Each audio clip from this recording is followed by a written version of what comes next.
Right, so we're not really going to learn much in this next topic.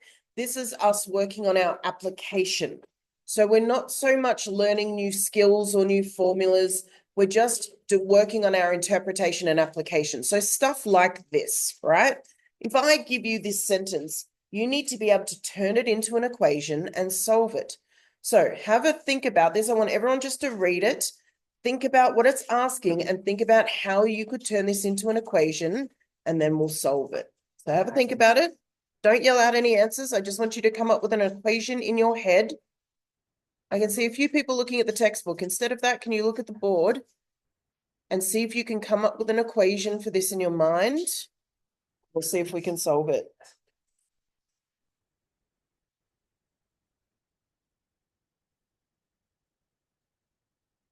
So for some people, it's going to be helpful to draw stuff. For other people, they're going to be able to do this in their minds. Oops, that's not what I want. I want this.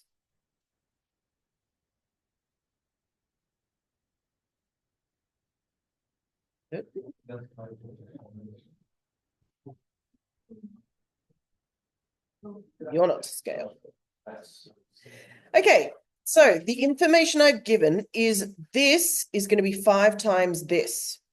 So some people are going to be tempted to call this X and to call this Y. Is that going to be helpful? It's not going to be helpful. So if I have, that's not really the point, but if I can't solve for 2 unknowns at once, right? So I don't call them different letters. If that's X, what's this? 5X, right? So try and use the same letter and describe one in terms of the other. So then I know the perimeter is 9.6 meters. So how do I create an equation? Incorrect. Okay, why is it 12? Okay, so if you think about the outside, right? These are both X and these are both 5X. So I'm going to write it out like this just because I can. But obviously, Neil one has just put it all together quicker. So 5X plus X plus 5X plus X, right? The perimeter is going to be 9.6. So altogether, that's 12X. So then how do I get X by itself? Divide. So what do I get? Whoops. Someone tell me what the answer is? 0.8. Excellent. 12 times 8 is 96. So hopefully you could do that. Now, am I done? No. I'm not done. What did the question ask me to find? The dimensions. So I know that this is 0.8 meters. What do I know about this?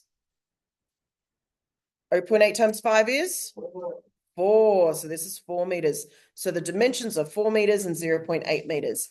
So when you've got worded questions, you're turning them into equations.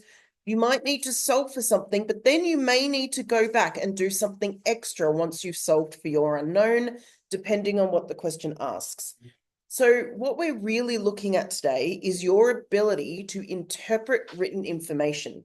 Now, for some of you whose second language is English, this might be a big challenge because it's not always easy to pull information out of worded questions, but it's important that we can do that. So let's have a go at doing that today. We're skipping 22.1 because it's way too easy. We're going to start at 22.2.